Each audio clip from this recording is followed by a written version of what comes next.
안녕하세요. 김정호의 경제TV. 오늘은 배달의 민족 합병에 대해서 알아보려고 합니다. 배달의 민족, 음식 배달하는 그 업체죠. 배달의 민족을 독일의 배달 기업인 DH, 딜리버리 히어로라고 하는 데가 인수하기로 했습니다. 자, 이 배달의 민족이라고 하는 거, 스마트폰에서 앱을 다운받아 설치를 하면 이런 화면이 나옵니다. 거기서 원하시는 식당, 음식을 고른 후에 거기서 결제하면 됩니다. 참 편리한 세상이에요. 할인 쿠폰도 많이 주더라고요. 그런데 이 배달의 민족이라고 하는 이 신생 기업을 딜리버리 히어로, DH라고 하는 독일의 배달 기업이 인수하기로 했답니다. 이 배달의 민족 87% 지분을 인수를 하는데요. 그 가격을 무려 4조 원이나 준답니다. 독일 기업이 한국의 음식 배달 업체를 4조 원이나 내고 인수한다. 참 신기한 일이죠. 그런데요, 이 음식 배달업이 세계적으로 뜨는 비즈니스입니다. 영국에는 딜리버루라고 하는 배달 업체, 여기는요, 영국을 넘어가지고 프랑스, 독일, 스페인까지 진출해서 음식 배달을 하는 거죠. 미국에도 이 음식 배달 업체들이 굉장히 많이 생겼어요. 그럽허브, 도어대시, 우버이츠 같은 이 막강한 배달 업체들이 뭐 우후죽순처럼 생겨나가지고 완전히 장래가 촉망되는 그런 스타트업으로 자라나고 있는 겁니다. 이것을 기반으로 해가지고 가상 레스토랑, 버추얼 레스토랑이죠. 또 클라우드 키친, 뭐 이런 새로운 비즈니스들이 등장하고 있습니다. 식당업, 외식업, 먹는 비즈니스, 개념 자체가 달라지고 있는 겁니다. 우리나라에도 외국 업체의 본격적인 진출이 시작된 것이죠. 거대한 변화가 진행되고 있다. 이렇게 이해를 하시면 되겠습니다. 그런데 여기에 대해서 민주당의 을지로위원회라고 하는 것이 이의를 제기하고 나섰습니다. 이 독점이 형성이 돼가지고 배달기사, 식당 주인들에게 손해를 끼치게 되는 거 아니냐. 공정거래위원회가 확실하게 잘 심사를 해라. 이런 주문을 하고 나섰습니다. 잠시 업계 상황을 살펴볼까요? 1위가 배달의 민족입니다. 지금 문제가 되고 있는 56%의 시장 점유율이.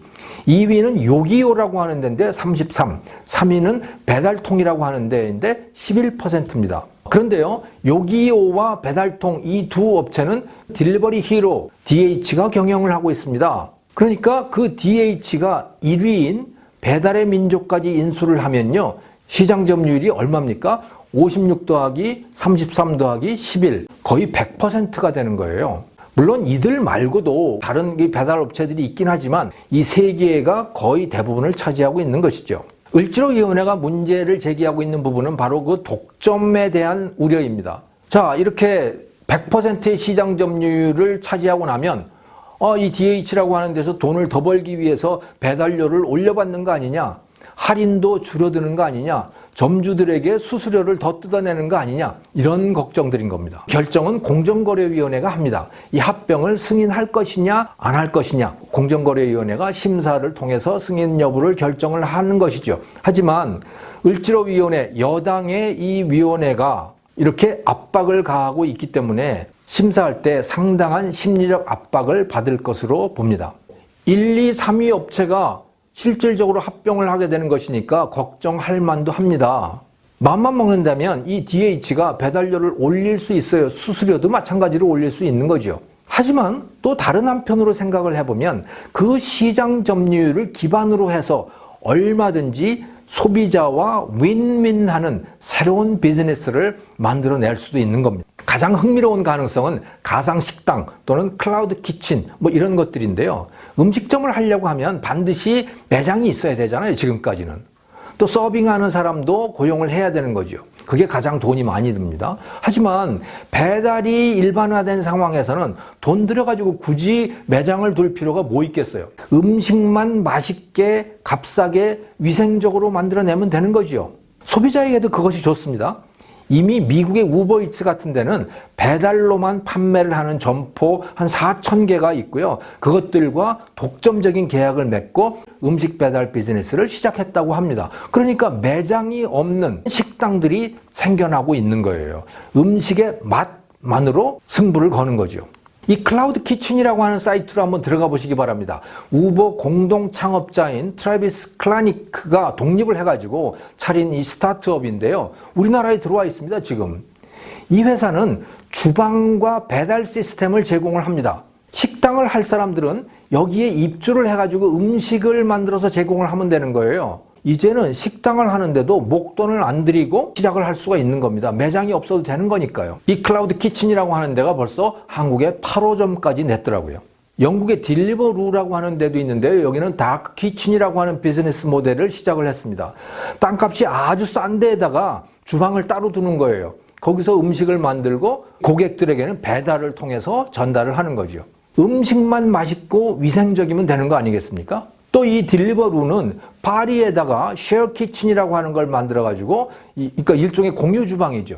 그래서 파리 시민들에게 매장이 없는 음식 배달업을 시작을 했습니다. 저는 우리나라도 곧 이런 비즈니스가 번창하게 될 것으로 봅니다.